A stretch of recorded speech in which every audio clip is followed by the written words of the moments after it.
ಕಾರ್ಯಕ್ರಮಕ್ಕೆ ಮತ್ತೊಮ್ಮೆ ಸ್ವಾಗತ. ಇಲ್ಲಿ ತನಕ ನಾವು ಸಾಕಷ್ಟು ಚರ್ಚೆ ಮಾಡಿದ್ವಿ. ಘಟಾನುಘಟಿಗಳನ್ನು ಹೊರಗಡೆ ಇಟ್ಕೊಂಡು ಸುಸೂತ್ರವಾಗಿ ಸರಳವಾಗಿ ಎಲ್ಲದನ್ನೂ ಕೂಡ ಮಾಡಲಿಕ್ಕೆ ಸಾಧ್ಯನ ಅನ್ನುವಂಥದ್ದು ನಮ್ಮ ಪ್ರಶ್ನೆ ಆಗಿದ್ದು. ಇದಕ್ಕೆ ಸಂಬಂಧಪಟ್ಟಾಗೆ ಅಶ್ವಿನ್ ಕುಮಾರ್, ಎಂ ಬಿ ಪಾಟೀಲ್, ಮುರುಗೇಶ್ ನಿರಾಣಿ, ಪ್ರಭಾಕರ್ ಮತ್ತು ಕೃಷ್ಣ ಬೈರೇಗೌಡರು ಇಲ್ಲಿ ತನಕ ಸಾಕಷ್ಟು ಮಾತಾಡಿದ್ದಾರೆ. ಮತ್ತೆ ಚರ್ಚೆ ಮುಂದುವರಿಸ್ತಾ ಇದ್ದೀನಿ.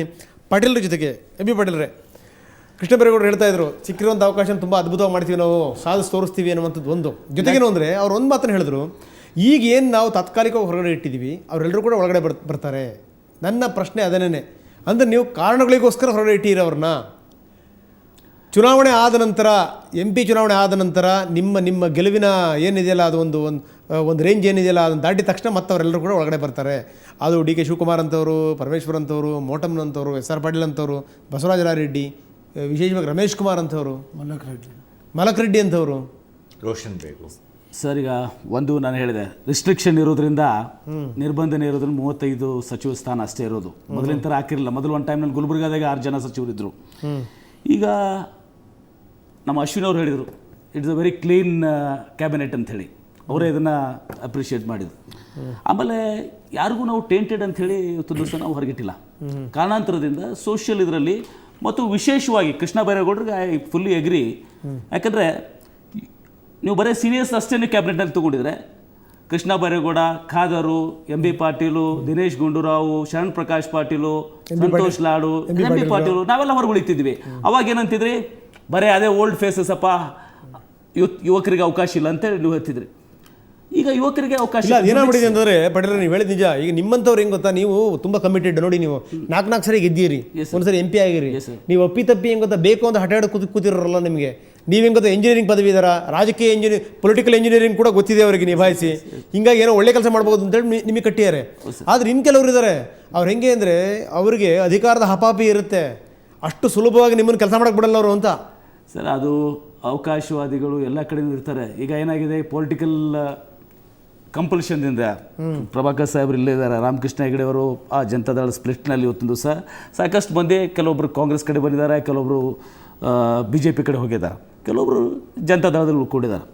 Out of political compulsions. ಕೆಲವೊಬ್ಬರು ಸೆಕ್ಯುಲರ್ ಇದರಲ್ಲಿ ಹೋದರು, ಕೆಲವೊಬ್ಬರು ಮತ್ತೊಂದು ತತ್ವಗಳ ಮೇಲೆ ಹೋದರು. ಬಟ್ ಒಟ್ಟಾರೆ ನಾನು ಪರ್ಸ್ನಲಿ, ನನ್ನ ವೈಯಕ್ತಿಕ ಅಭಿಪ್ರಾಯ ಏನಿದೆ, ಇದು ಒಂದು ಒಳ್ಳೆಯ ಕ್ಯಾಬಿನೆಟ್ ಇದೆ. ಇನ್ನೂ 4 ಸ್ಥಾನಗಳು ಬಾಕಿ ಇದ್ದಾವೆ.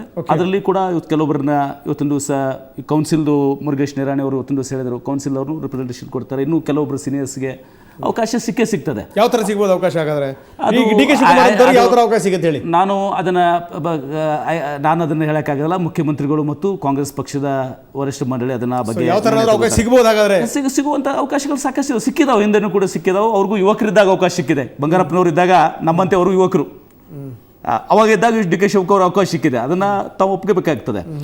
ಬರುವಂಥ ದಿವಸಗಳಲ್ಲಿ ಡಿ ಕೆ ಶಿವಕುಮಾರ್ ಅವರು ಕೂಡ ಒಬ್ಬ ಯುವ ನಾಯಕರಿದ್ದಾರೆ. ವಿಶೇಷವಾಗಿ ಈ ಭಾಗದಲ್ಲಿ ತಮ್ಮನೆ ಒಕ್ಕಲಿಗ ಸಮಾಜದ ಎಸ್ಟಾಬ್ಲಿಷ್ ಮಾಡ್ಕೊಂಡಿದ್ದಾರೆ, ಅವಕಾಶ ಸಿಗ್ತದೆ. ಎಸ್, ಏನಂತೀರಿ ಅಶ್ವಿನ್? ನನಗನ್ಸುತ್ತೆ ಡಿ ಕೆ ಶಿವಕುಮಾರ್ ಪರ್ಟಿಕ್ಯುಲರ್ ಕೇಸಲ್ಲಿ ಇಟ್ಸ್ ಎ ಪೊಲಿಟಿಕಲ್ ಅಸಾಸಿನೇಷನ್.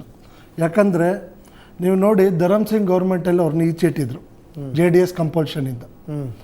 ತಿರ್ಗಾ ಇವಾಗ ನಮ್ಮ ಓನ್ ಸರ್ಕಾರ ಬಂದು ನಾವು ಗೆದ್ದು ಬಂದು ಅಂದರೂ ನೀವು ಶಿವಕುಮಾರ್ ಅಂತವ್ರನ್ನ ಈಚೆ ಇಟ್ಟಿದ್ದೀರ ಅಂತಂದರೆ ಸರಿ ಹೋಗಲ್ಲ. ಸರಿ, ಏನಾಗ್ಬೋದು ಅವ್ರ ಪರಿಣಾಮ? ಏನಾಗ್ಬೋದು ನೋಡಿ, ಏನಾಗತ್ತೆ ಅಂತಂದರೆ ಇವಾಗ ಸದ್ಯಕ್ಕೆ ಎಲ್ಲ ನಡ್ಕೊಂಡು ಹೋಗುತ್ತೆ, ಎಲ್ಲ ಕೂಲಾಗಿರುತ್ತೆ, ಕಾಮಾಗಿರುತ್ತೆ. ಬಟ್ ಮುಂದಕ್ಕೆ ಅಲ್ಲ, ನನ್ನ personal opinion, but this could lead into dissident activities. ಯಾರು ಸುಮ್ಮನೆ ಇರೋದಿಲ್ಲ, ಪವರ್ ಇಲ್ಲದೆ ಯಾರೂ ಸುಮ್ಮನೆ. ಇವತ್ತು ಪಾಟೀಲ್ ಸಾಹೇಬರು ಅವ್ರಿಗೇನಾದರೆ ಮಿನಿಸ್ಟ್ರಿ ಅವಕಾಶ ಸಿಕ್ಕಿರಲಿಲ್ಲ ಅಂದಿದ್ರೆ ಅವ್ರಿಗೂ ಬೇಜಾರಾಗಿರೋದು. ಯಾಕಪ್ಪ ನನ್ನನ್ನು ಮಂತ್ರಿ ಮಾಡಿಲ್ಲ, ಯಾಕೆ ನನ್ನನ್ನು ರೆಕಗ್ನೈಸ್ ಮಾಡಿಲ್ಲ? ಅದೇ ಥರ ಶಿವಕುಮಾರು ಆ ಥರ. ಡಾಕ್ಟರ್ ಮಲಕ್ ರೆಡ್ಡಿ ಇದ್ದಾರೆ, senior most man, clean image, ಒಳ್ಳೆ ಇಮೇಜ್ ಇದೆ, ಯಾಕೆ ಮಾಡಬಾರ್ದಿತ್ತು ಅವ್ರನ್ನೆಲ್ಲ? ಅಲ್ಲಿ ಬರ್ಬೋದಿತ್ತಲ್ಲ ಸರ್. ಅದಕ್ಕೆ ಚುಂಚುಣಸೂರಲ್ಲಿ ಸೋಷಿಯಲ್ ಕಾಂಪಲ್ಷನ್ಸ್ನಲ್ಲಿ ಚುಂಚುಣಸೂರು ವಾದ ಸಾಮಾಜಿಕ ನ್ಯಾಯದಲ್ಲಿ ಒಂದು ಗಂಗಾಮತ ಸಮಾಜಕ್ಕೆ ಸೇರಿದಂಥವ್ರನ್ನ ಅವ್ರನ್ನ ತಗೊಳ್ಳುವಾಗ ಯಾದಗಿರಿ ಡಿಸ್ಟ್ರಿಕ್ಕಿಗೆ ರಿಪ್ರೆಸೆಂಟೇಷನ್. ನಾನು ಹೇಳಿದೆನಲ್ಲ, ರಿಸ್ಟ್ರಿಕ್ಷನ್ಸ್ ಏನಿದೆ ಈ ಮಂತ್ರಿಮಂಡಲದಲ್ಲಿ, ಇವೆಲ್ಲನೂ ಕೂಡ ಆಗಬೇಕು. ಡೆಫಿನೆಟ್ಲಿ ಇದು ಆಗಬೇಕಾಗ್ತದೆ. So these are the reasons. ನಾವು ಇದನ್ನು ಕಮೆಂಟ್ ಮಾಡೋದಕ್ಕಿಂತ ಇವತ್ತು ಕ್ಯಾಬಿನೆಟ್ದಲ್ಲಿ ಡಿ ಕೆ ಶಿವಕುಮಾರ್ ಅವರು KPCCದಲ್ಲಿ ವರ್ಕಿಂಗ್ ಪ್ರೆಸಿಡೆಂಟಾಗಿ ಕೆಲಸ ಮಾಡಿರುವಂಥವ್ರು, ಸಾಕಷ್ಟು ಅನುಭವಗಳಿರುವಂಥವ್ರು. ಅವರು ಇಡೀ ರಾಜ್ಯಾದ್ಯಂತ ಸುತ್ತಾಡಿ ಇವತ್ತು 121 ಸೀಟ್ ಗೆಲ್ಲಿಸಲಿಕ್ಕೆ ಅವರೊಬ್ಬರು ಕಾರಣೀಭೂತರು ಇದ್ದವರಲ್ಲೇನೆ. ಅಂಥವ್ರು ಕ್ಯಾಬಿನೆಟ್ದಲ್ಲಿ ಬರೋದ್ರಿಂದ ನಮ್ಮ ರಾಜ್ಯದ ಅಭಿವೃದ್ಧಿಗೋಸ್ಕರವಾಗಿ ನಾವು ಅವರು ಸಹಾಯ ಸಹಕಾರ ಮಾಡುವಂಥದ್ದು. ಅದ್ರ ಸಲುವಾಗಿ ಯಾಕೆ ಅವ್ರಿಗೂ ಒಟ್ಟಾರೆ ಸಿ ಎಂ ಅವ್ರಿಗೆ ಪರಮಾಧಿಕಾರ ಇದೆ, ಯಾರನ್ನ ತಗೋಬೇಕು ಯಾರನ್ನ ಬಿಡಬೇಕು ಅನ್ನೋಂಥದ್ದು. ಒಟ್ಟಾರೆ ನಮ್ಮ 6 ಕೋಟಿ ಜನರು ಒಂದು ಭಾವನೆ ಮತ್ತು ಅವರ ಅನಿಸಿಕೆ ಕೆಲವೊಬ್ಬರು ಹಿರಿಯ ಸಚಿವರನ್ನು ಆಗುವಂಥವ್ರನ್ನು ಹಿರಿಯರನ್ನು ಪಕ್ಕಕ್ಕಿಟ್ಟು ಹೊರಗಡೆ ಇಟ್ಟು ಕ್ಯಾಬಿನೆಟನ್ನು ರಚನೆ ಮಾಡಿರುವಂಥದ್ದು ಎಲ್ಲಿಯೋ ಮುಂದೆ ಬರುವಂಥದ್ರಲ್ಲಿ ಒಂದು ಅನಾಹುತ ಆಗ್ತದೆ. ಓಕೆ, ಪಾರ್ಲಿಮೆಂಟ್ದೊಳಗಾಗಿನೇ ಇದೆಲ್ಲನೂ ಒಟ್ಟಾಗಿ ಕೂಡ್ಕೊಂಡು ಮುಂದೆ ಏನಾದರೂ ಒಂದು ದೊಡ್ಡ ಸಮಸ್ಯೆಗೆ ಉತ್ತರ ಕೊಡುವಂಥ ಪರಿಸ್ಥಿತಿ ಬರ್ಬೋದು ಅಂತ ಹೇಳಿ ಬರ್ತದೆ ಅನ್ನುವಂಥದ್ದು ಜನರು ಮಾತಾಡ್ತಾರೆ.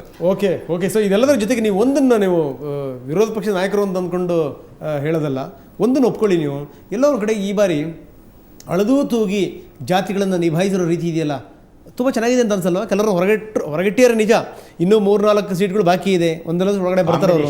ಬೇರೆ ಬೇರೆ ಬೇರೆ ಬೇರೆ ಅವಕಾಶಗಳಿದೆ. ಕಾಂಬಿನೇಷನ್, ಕಾಸ್ಟ್ ಕಾಂಬಿನೇಷನ್ ತುಂಬ ಅದ್ಭುತವಾಗಿದೆ ಅಂತ ಅನ್ಸಲ್ವ ತಮಗೆ? ಇಲ್ಲ, ಅವ್ರು ಇನ್ನೂ ಚೆನ್ನಾಗಿ ಮಾಡ್ಬೋದಿತ್ತು. ಅವ್ರಿಗೆ ಮಾಡಿರುವಂಥದ್ದು ಅವ್ರ ಅನುಭವದ ಮೇಲಿಂದನೇ ಎಲ್ಲರೂ ಒಟ್ಟಾಗಿನ ಅವರು ರಾಷ್ಟ್ರೀಯ ಪಕ್ಷದ ಹಿರಿಯರನ್ನು ಮತ್ತು ರಾಜ್ಯದ ಅನುಭವಿಗಳನ್ನು ಒಂದು ತಂಡ ಮಾಡಿದ್ದಾರೆ. ಇನ್ನೂ ಭಾಳ ಒಳ್ಳೆ ರೀತಿಯಿಂದ ಸಹಿತ ಇನ್ನೂ ಉಳಿದಿರುವಂಥ ಸಮಾಜಗಳನ್ನು ಯಾವ ಥರ ಸರ್ ಮಾಡ್ಬೋದು. ಅದನ್ನು ಸಲಹೆಗಳನ್ನು ತೆಗೆದುಕೊಳ್ಳುವಂಥದ್ರಲ್ಲಿ ಮತ್ತು ಕೆಲವೊಂದು ಅನುಭವಿಗಳಿರುವಂಥವ್ರು ಒಳ್ಳೊಳ್ಳೆ ಖಾತೆಗಳನ್ನು ಕೊಡುವಂಥದ್ದು. ಈಗ ಉದಾಹರಣೆಗೆ ಆರ್ ವಿ ದೇಶಪಾಂಡೆ ಅವರು ಅನುಭವಿಗಳು 7 ಸಲ ಆಚೆ ಬಂದಿದ್ದಾರೆ. ಅವರು ಬೃಹತ್ ಕೈಗಾರಿಕೆಯನ್ನು ನಿಭಾಯಿಸಿರುವಂಥವ್ರು. ಇವರವರೆಗೂ ಇನ್ನೂ ಈಗಿರುವಂಥ ಇಲಾಖೆಗಿಂತ ಒಂದು ಒಳ್ಳೆಯ ಇಲಾಖೆಯನ್ನು ಕೊಡೋದ್ರ ಮುಖಾಂತರ ಅವ್ರಿಗೆ ಹೆಚ್ಚಿನ ಜವಾಬ್ದಾರಿಯನ್ನು ಕೊಟ್ಟರೆ ಇವತ್ತು ಕಾಂಗ್ರೆಸ್ ಪಕ್ಷಕ್ಕೆ ಮತ್ತು ನಮ್ಮ ರಾಜ್ಯಕ್ಕೆ ಒಂದು ಒಳ್ಳೇದಾಗ್ತದೆ. ಅಲ್ಲ ನೋಡಿ, ನೀವು ದೇಶಪಾಂಡೆ ಅವರ ಪರವಾಗಿ ಬ್ಯಾಟಿಂಗ್ ಮಾಡ್ತೀರಿ, ಪಕ್ಕದಲ್ಲಿ ಸ್ನೇಹಿತರು ಅವ್ರ ಪರವಾಗಿ ಬ್ಯಾಟಿಂಗ್ ಮಾಡಲ್ಲ ನೀವು. ಪಾಟೀಲ್ ಬಗ್ಗೆ ನನಗೆ ಒಳ್ಳೆ ಒಂದು ಮಾತು ಹೇಳ್ಬೇಕಂತಂದ್ರೆ, ನನ್ನ ಒಳ್ಳೆ ಸ್ನೇಹಿತರು, ನನ್ನ ಇಬ್ರು ಒಂದೇ ವಯಸ್ಸು, ಇಬ್ರು ಸಿವಿಲ್ ಇಂಜಿನಿಯರು. ಆಮೇಲೆ ನನಗೆ ಹಿಂದೆ ಬೃಹತ್ ಕೈಗಾರಿಕೆ ಸಿಕ್ಕಿತ್ತು, ಅವ್ರಿಗೆ ಬೃಹತ್ ನೀರಾವರಿ ಸಿಕ್ಕಿದೆ, ಮತ್ತು ಇಬ್ರು ಒಂದೇ ಜಿಲ್ಲೆಯವರು. ಆಮೇಲೆ ನಮ್ಮ ಮಿಸೆಸ್ ಊರು ಅವ್ರ ಕ್ಷೇತ್ರ, ನಮ್ಮ ತಾಯಿ ಊರು ಅವ್ರ ಕ್ಷೇತ್ರ, ಹಿಂಗೆ ಒಂದು ಸಂಬಂಧ ನಾನು ಅವ್ರಿಗೆ ಅಭಿನಂದನೆ ಸಲ್ಲಿಸ್ತೇನೆ. ಅವ್ರಿಗೆ 4 ಬಾರಿ ಶಾಸಕರಾಗಿ ಲೋಕಸಭೆ ಸದಸ್ಯರಾಗಿ ಒಂದು ಅನುಭವ ಇರ್ತಾ ಇರೋದ್ರಿಂದ ನಾನು ಇಷ್ಟೇ ಅವ್ರು ಕೇಳ್ತಾ ಇರೋದು, ಅವರು ಕಾಂಗ್ರೆಸ್ ಪಕ್ಷ ಕಾಂಗ್ರೆಸ್ಸಿನ ನಡೆಗೆ ಕೃಷ್ಣೆಯ ಕಡೆಗೆ ಅನ್ನುವಂಥದ್ದು ಒಂದು ಸ್ಲೋಗನ್ ಮುಖಾಂತರ ಒಂದು ಅದನ್ನು ಬಂದರು. ಕೃಷ್ಣೆ ಕಣ್ಣೀರು ಅನ್ನೋಂಥದ್ದು ಎಚ್ ಕೆ ಪಾಟೀಲ್ರು ಒಂದು ಪುಸ್ತಕ ಬರೆದರು. ನನ್ನ ವಿನಂತಿ ಇಷ್ಟೇ, ಕಾಂಗ್ರೆಸ್ಸಿನ ನಡೆಗೆ ಅಧಿಕಾರದ ಕಡೆಗೆ ಆಗಬಾರ್ದು. ಯಾಕಂದ್ರೆ ಇವತ್ತು ಅನುಭವ ಇದೆ, ಎಷ್ಟೆಷ್ಟು ನಮ್ಮ ಬಿ ಸ್ಕೀಮ್ದಲ್ಲಿರುವಂಥ ಬಾಗಲಕೋಟೆ ಜಿಲ್ಲೆಯಲ್ಲಿ ಒಂದು ಒಳ್ಳೆಯ ಯೋಜನೆಗಳು ಬರ್ತಾ ಇದೆಯಲ್ಲ, ಇವರ ಅವಕಾಶದಲ್ಲಿ ಎಂ ಬಿ ಪಾಟೀಲ್ರ ಅನುಭವದಲ್ಲಿ ಅವೆಲ್ಲ ಇಂಪ್ಲಿಮೆಂಟ್ ಆಗಬೇಕು. ಬಡವರ ರೈತರ ಕಣ್ಣೀರನ್ನು ಒರೆಸುವಂತ ಕೆಲಸ ಅವರಿಂದ ಆಗ್ಬೇಕಂತ ನಾನು ವಿನಂತಿ ಮಾಡ್ತೇನೆ. ಎಲ್ಲರ ನಡಿಗೆ ಕೂಡ ಸರ್ಕಾರದ ಕಡೆಗೇನೆ, ಅದು JDS BJPನೋ ಕಾಂಗ್ರೆಸ್ ಎಲ್ಲ ಏನಂತೆ ಪೊಲಿಟಿಕಲ್ ಪಾರ್ಟಿದು ಏನಿರುತ್ತೆ ಥಿಯರಿ, ನಾವು ಸರ್ಕಾರ ಫಾರಂ ಮಾಡಬೇಕು ಅಂತಕ್ಕಂಥ ನಮ್ದು ಎಲ್ಲ ರಾಜಕೀಯ ಪಕ್ಷಗಳು ಜನರ ಬಳಿಗೆ ನಡಿಗೆ ಹೊರಬಿಟ್ಟಿದ್ರೆ ಯಾಕೆ ಜನ ಧಿಕ್ಕರಿಸ್ತಾ ಇದ್ರು ಹೇಳಿ? ಜನ ರಾಜಕಾರಣಿಗಳನ್ನು ದೇವ್ರ ಥರ ಕಾಣ್ತಾ ಇದ್ರು ಅಂತ. ಸರಿ, BJP ಸರ್ಕಾರದಲ್ಲಿ ವಿರೋಧ ಪಕ್ಷವಾಗಿ ನಾವು JDS ಮಾಡಿದಂಗೆ ಕಾಂಗ್ರೆಸ್ ಮಾಡಿರ್ಲಿಲ್ವಲ್ಲ. ಆಗ ಮತ್ತೆ ಯಾಕೆ ಕಾಂಗ್ರೆಸ್ ಹಂಗಾರೆ ಜನಗಳು 2% ಎಷ್ಟು ಏನಾಗುತ್ತೆ, ಒಬ್ಬ ಮತದಾರ ಏನು ಮಾಡ್ದ ಅಂತ ನಾನು ಯೋಚನೆ ಮಾಡ್ತೇನೆ. ಮತದಾರ ಅಂತ ಎಕ್ಸ್ ಅಂತಕ್ಕಂಥ ಮತದಾರ ಏನು ಮಾಡ್ತಾನೆ, BJP ನನಗೆ ಬೇಡಪ್ಪ ಆಯಿತು, ಇನ್ನು ಇರ್ತಕ್ಕಂಥದ್ದು 2 ಪಕ್ಷ, ಒಂದು JDS ಒಂದು ಕಾಂಗ್ರೆಸ್, 2ರಲ್ಲಿ ಯಾವುದನ್ನು ನಾನು ಚೂಸ್ ಮಾಡಬೇಕು ಅಂತ ಯೋಚನೆ ಮಾಡ್ತಾನೆ ಮತದಾರ. ಆವಾಗ ಆ ಮತದಾರ ಯೋಚನೆ ಮಾಡಿದಾಗ ಆ ಮತದಾರ ಏನಾಯಿತು, ಆಯ್ತಪ್ಪ JDS ತಾನೇ ಬರಲಿಕ್ಕೆ 112 ಸೀಟ್ ಬರಲಿಕ್ಕೆ ಕಷ್ಟ ಆಗ್ಬೋದು ಅಂತಕ್ಕಂಥ ಮನೋಭಾವನೆ ಬಂದು ಅವ ಏನು ಮಾಡಿದೆ, ಕಾಂಗ್ರೆಸ್ ಕಡೆ ಹಾಕಿ. ಸ್ವಾಮಿ, ಆ ಥರ ಜನಗಳೆಲ್ಲ ಯೋಚನೆ ಮಾಡಿಬಿಟ್ರೆ ನಿಮಗೆ ಬರೋ 40 ಬರ್ತಿರಲಿಲ್ಲ, 41 ಕೂಡ ಜನಗಳಿಗೆ ಗೆಲ್ಲಿಸಬೇಕು ಅಂತಂದ್ರೆ, ಜನಗಳು ಬೆಂಬಲಿಸಬೇಕು ಅಂತಂದ್ರೆ ಜನ ಯಾವ ಪಕ್ಷ ಬರುತ್ತೆ ಏನು ಅದನ್ನು ಯೋಚನೆ ಮಾಡಲ್ಲ. ಖಂಡಿತವಾಗಲೂ ಜನ ಬೆಂಬಲಿಸ್ತಾರೆ, ಅದು ತಮ್ಗೆ ಗೊತ್ತಿರುವಂಥ ಸಂಗತಿ. ಇದಕ್ಕೆ ಸಂಬಂಧಪಟ್ಟಾಗ ಬರ್ತೀನಿ ಸರ್. ಇದಕ್ಕೆ ಸಂಬಂಧಪಟ್ಟಾಗೆ ಪಾಟೀಲ್ ಮತ್ತು ಅಶ್ವಿನ್ ಕುಮಾರ್ ಏನು ಹೇಳ್ತಾರೆ ಕೇಳೋಣ. ಅದಕ್ಕಿಂತ ಮೊದಲು ಮತ್ತೊಮ್ಮೆ ಪುಟ್ಟ ವಿರಾಮ.